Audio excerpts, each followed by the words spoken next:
Non, j'ai jamais entendu parler des universales. Non, jamais. Absolument pas. Bah déjà, c'est un rapport avec les universités et SIAD, c'est peut-être... Ah non, je sais pas, peut-être des compétitions. Étudiants, Ouais, des voilà. compétitions. Oui. IAD, non, je vois pas. Je pense que ça peut être des concours sportifs entre universités. Probablement un championnat national universitaire sportif. Je pense que c'est une sorte d'olympiade entre les universités. Et ouais, je suis pas du tout sportive en fait, donc je pourrais pas participer, mais je trouve que l'idée est bonne, oui. C'est bien, ça permet aux gens de se rencontrer, d'échanger. Si c'est international, apporter un esprit d'équipe au niveau de différentes nations. Je pense que les universales, ça peut être sympa, genre comparer les niveaux de différentes universités en sport. C'est toujours mieux que passer des examens. Voilà, alors Vincent Rognon, on n'a pas pris les plus sportifs, évidemment. On a choisi volontairement des gens qui ne sont pas forcément toujours en adéquation avec le sport. Et c'est vrai que le terme d'universiade est peut-être un peu galvaudé. Est-ce qu'on dit souvent Jeux Olympiques étudiants aussi? On aurait ou pu Jeux dire, Olympiques universitaires. Jeux Olympiques universitaires, effectivement. Mais bon, la France a inventé, au départ, c'est les Jeux mondiaux universitaires qui sont devenus les universiades. C'est vrai que c'est un aspect très particulier et bon, malheureusement, on peut déplorer le fait que ce ne soit pas suffisamment médiatisé et que l'ensemble de la population ne connaisse pas cet événement qui est fabuleux. Maintenant, je crois que Damien Bardot, qui est notre directeur de la communication, travaille dur et on travaille tous dur actuellement pour que Shenzhen soit vraiment une réussite et qu'on en parle au maximum. Bon, c'est vrai aussi que lorsqu'on a des athlètes de très haut niveau qui gagnent aux universiades, on a quelques articles de presse qui font qu'on parle de nous. Non, mais attendez, on s'en fait l'écho aussi. Voilà, sur c'est cette ce que j'allais vous dire. L'entremise de Damien. Et non, mais attendez, blague dans le coin, je peux vous dire que les universiades et des sportifs qui ne sont pas dans la lumière bien souvent, grâce à cette émission, sont reconnus désormais, grâce au travail évidemment aussi de Damien Bardot. Non, mais c'est vrai que cette compétition mériterait de part ces sportifs, ces infrastructures, le monde que ça attire, l'économie que ça draine, mériterait d'être diffusé finalement, dans son intégralité. Nous, on va s'en faire l'écho ici très largement sur MCE, bien sûr, au mois d'août. Mais ça mériterait une couverture digne des Jeux Olympiques, quoi. Tout à fait, mais il y a une disproportion entre l'événement lui-même et la manière dont il est relayé dans les médias, pas seulement en France, mais dans les médias internationaux. Je pense que c'est aussi lié au fait que ça concerne une population en devenir, d'athlètes qui vont être des futurs champions, mais qui ne le sont pas encore tout à fait. Donc c'est peut-être pour ça aussi qu'à ce moment-là, il n'y a pas un focus plus important qui est fait sur cet événement. Par contre, ce qui est clair, c'est que les moyens qui sont mis en place par les pays organisateurs, notamment en termes de couverture télévisuelle, c'est très important. En Chine, CCTV, donc la télé chinoise, va diffuser 6 heures de direct par jour, dont une partie sera d'ailleurs relayée sur MCE. 6 heures de direct sur la chaîne nationale chinoise quand même. Voilà. Et ça fait partie du cahier des charges de la FISU. La Fédération internationale du sport U impose aux pays organisateurs de diffuser. Donc ça, c'est quelque chose qui est bien. Maintenant, l'étape suivante, ça serait que ça soit relayé dans tous les pays du monde. Géraldine, si vous allez à Shenzhen, ce sera pour défendre votre titre, bien sûr, mais encore une fois, pour arracher la médaille d'or. Il n'y a pas d'autre possibilité? Je le souhaite, oui. Ouais. Vous n'entrevoyez rien d'autre que la médaille d'or? Avec des adversaires qui se sont entraînés, qui vous connaissent maintenant. Voilà, c'est ça le problème. Qui vous attendent au coin du tatami, vous le savez ça. C'est ça le problème. En plus, dans le sport, on n'est jamais sûr. Mais j'espère conserver mon titre si je participe à ces universités. Moi, je suis sûr que vous y serez à Shenzhen et que vous allez revenir avec une médaille d'or. Vous serez dans cette fameuse comptabilité. Avec deux, parce qu'il y a les équipes aussi. Et les équipes également. Bon, on compte sur vous finalement. Vous avez la pression, vous aussi, maintenant. On ne voulait pas vous mettre la pression tout de suite, Géraldine, mais c'est trop tard. On va vous rappeler quand même de très très bons souvenirs. Et puis, pour vous mettre un tout petit peu l'eau à la bouche avant Shenzhen, rétro retour sur les meilleurs moments de Belgrade 2009 avec Adrien Toubiana. 21 médailles, 4 en or, 8 en argent, 9 en bronze. C'était le bilan de la délégation française lors de la dernière Universiade d'été à Belgrade en 2009. Un bilan satisfaisant notamment porté par une discipline, le judo. Les judokas ont ramené à eux seuls 6 breloques.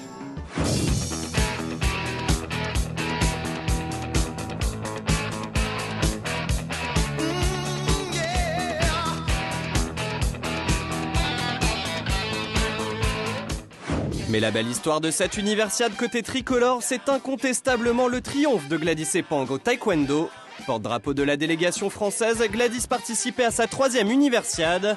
Avec 2 médailles de bronze lors des éditions précédentes, elle venait pour l'or et n'a pas déçu.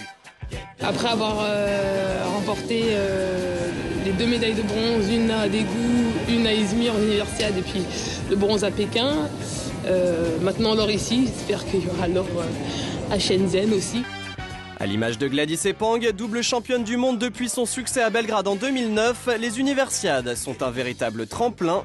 Le meilleur exemple, c'est peut-être le pongiste Adrien Matenet, 3 médailles à Belgrade en individuel, en double et par équipe. À 23 ans, il est désormais 35e mondial. Ses défaites en finale à Belgrade l'ont certainement poussé à grandir. On a un peu de mal à rentrer dans le match tout de suite, à contrôler les effets des adversaires. C'est ce qui a fait que, en fait, dans les 3 premiers sets, limite on les donne, on développe rien, on n'installe pas notre système de jeu et c'est ça qui est un peu frustrant. Frustrant comme la 13e place au classement des nations en 2009, la France tentera de faire mieux en août à Shenzhen. L'objectif, 30 médailles et une place dans le top 10. Oui, ça va, Adrien Toubiana, 30 médailles, le top 10, etc. On vous a dit de ne pas mettre la pression à Géraldine et à tous les membres de la Fédération française du sport universitaire. On a vu une image de Gladys Sepang qui nous a fait le plaisir de venir sur ce plateau, Damien Bardot, qui dit l'or à Shenzhen. C'est-à-dire qu'on peut la retrouver à Shenzhen, alors qu'elle est quand même passée maintenant dans un statut international planétaire et qu'elle brigue évidemment la médaille d'or aux Jeux Olympiques de Londres. Potentiellement, c'est tout à fait possible parce qu'elle est encore étudiante. Il n'y a pas de compétition majeure pour le taekwondo cet été, sachant que les Jeux de Londres, ça sera son grand objectif, mais c'est dans un an.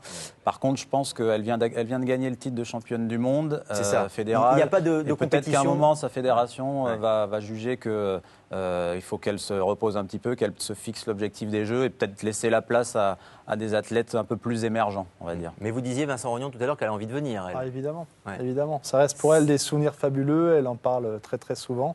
Et c'est son plus grand désir. Maintenant, effectivement, son objectif, c'est les JO de Londres.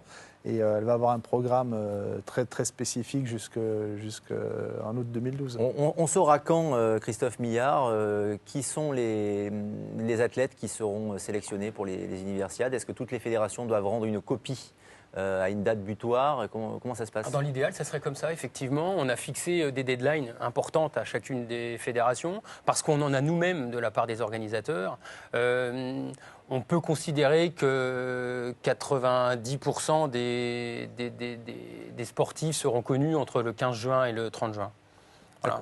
Donc pour le taekwondo également. D'accord. Et à partir de là, Damien Bardot, on déterminera qui est le porte-drapeau. Là, c'était Gladys Sepang avec le taekwondo. Là, pour l'instant, on n'a pas une idée du sport qui pourrait représenter éventuellement non, je pense que la France. On définit ça entre nous au sein du staff FFSU. Et on va dire qu'on juge sur 2 critères, à la fois l'expérience, la notoriété, le passé sportif de l'athlète concerné, et aussi son vécu, notamment au niveau universitaire, son cursus, les études qu'il mène, parce qu'on n'oublie pas qu'on est dans une logique de double excellence, donc on veut, comme porte-drapeau, un corps sain dans un esprit sain, on va dire. Géraldine, et si c'était vous, le porte-drapeau? Attendez, là, vous correspondez à tous les critères. Vous avez médaille d'or là, il y a. C'est une potentielle candidate. 4e année d'école de commerce. Mais ça serait un grand honneur parce que forcément être porte-drapeau de son pays, c'est toujours un honneur et une marque de confiance de la part de sa nation. Donc c'est vrai que ça serait quand même très gratifiant. On le souhaite, hein, pourquoi pas? Attendez, c'est une indication. Enfin, après, on va dire la télévision, ils ont une influence, une mainmise. Pas du tout. Pas du tout. On est comme ça entre nous, spontanément, mais on vous donne une idée. Voilà, j'en dis pas plus. Je dis ça, je dis rien, bien évidemment. Les nations, Vincent Rognon, qui sont les nations fortes du sport universitaire et qui seront donc les rivales directes de la France. Quelles sont-elles? La Chine, bien sûr. La Chine, bien sûr. La Russie, traditionnellement toujours dans le top 5. On va retrouver la Corée, le Japon forcément, puisque en Asie, ils sont toujours présents. Et puis pour l'Europe, il va y avoir l'Ukraine, il va y avoir très certainement l'Allemagne, l'Italie. Enfin, ça dépend aussi s'ils sont présents dans tous les sports présents à Shenzhen. Mais bon, je pense qu'il faudra compter sur la France également. Sur le judo, il faut craindre surtout les Chinoises aussi, Géraldine, ou les Japonaises? Japonaises, Russes. Vraiment, toutes les nations sont à prendre en compte. Mais c'est vrai que surtout chinoises, japonaises et russes, oui. Ouais. Puis les Chinoises à domicile, bien évidemment. On a parlé beaucoup des infrastructures, effectivement, dans cette émission depuis le début de la saison, Christophe Millard. Mais là, pour le coup, c'est vraiment magique, quoi, ce qui nous attend à Shenzhen, là-bas. Énorme, je crois que c'est le terme. C'est gigantisme énorme. un village, ça a été dit, pour 8000 athlètes, mais je pense qu'on va avoir entre 15 et 20 000 volontaires, les bénévoles. Chez nous, on dit bénévoles dans l'Hexagone.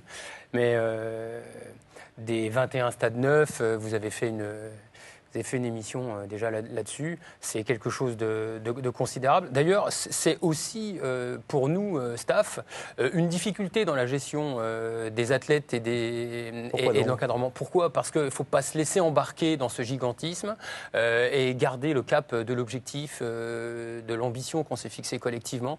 Et parfois, on pourrait se laisser emporter par l'événement lui-même. Donc c'est à nous aussi d'être très vigilants et à permettre aux athlètes de vraiment s'engager dans la compétition au moment où il le faut. Vous voulez dire de ne pas s'éparpiller et de tout rester... À fait, oui, tout à fait. Il ne faut pas rester refermé sur soi-même en même temps. Et de ne pas...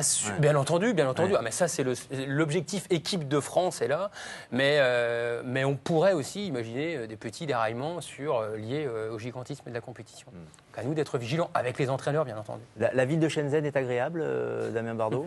C'est pas le mot que j'utiliserais. Voilà. C'est pas le mot que Quel est le mot que vous avez envie d'utiliser maintenant, en 2-3 mots, voilà, c'était un petit village de pêcheurs en 1950 de 45 000 habitants. Aujourd'hui, un demi-siècle plus tard, il y en a 10 millions. Ça fait 80 km de long sur 40 km de large et ça va continuer à pousser. Le centre, c'est 4 fois Manhattan avec des gratte-ciel partout. Et l'été, il fait 35 degrés et 75% d'humidité dans l'air. Voilà. Si on veut planter le décor, c'est ça. Donc effectivement, c'est pas un cadre très agréable. Ouais. Tout le monde sera au poids en quelque sorte avec l'humidité là. Géraldine, apparemment, je pense c'est bon, que les conditions vont être effectivement difficiles pour les athlètes, notamment pour les sports d'extérieur, puisque bien évidemment à l'intérieur tout sera climatisé. Mais bon là, c'est un des paramètres qu'on doit prendre en compte. Et comme le dit Christophe, il y a une alchimie à trouver. Nous, on pose un cadre avec des valeurs bien définies qui sont là, l'ambition, l'engagement, la solidarité, le respect. C'est vraiment les 4 piliers fondateurs de la délégation française. Et on essaiera dans tout ce qu'on fait de respecter ce cadre pour permettre aux athlètes de vivre l'événement pleinement. Merci Damien Bardot, merci à tous, Vincent Orion, Christophe Millard et Géraldine Mentuopu également. Vous souhaite bonne chance pour vos études, votre carrière, et puis on souhaite que vous remportiez encore la médaille d'or à Shenzhen, si d'aventure vous y allez, mais moi j'en suis persuadé. Peut-être porte-drapeau, on l'a dit. Damien Bardot, merci infiniment pour cette belle saison également. Je précise que si un jour vous avez envie d'écrire un guide touristique sur Shenzhen, vous êtes parfait. C'est ce qu'on me dit dans l'oreillette. Il est parfait, ça donne envie à tout le monde d'y aller. Et nous y serons sur MCE, bien évidemment, on rappelle les dates, du 12 au 23 août sur ma chaîne étudiante. Et évidemment, vous pouvez revoir cette émission pour le plaisir sur mce.tv. À très bientôt. Salut.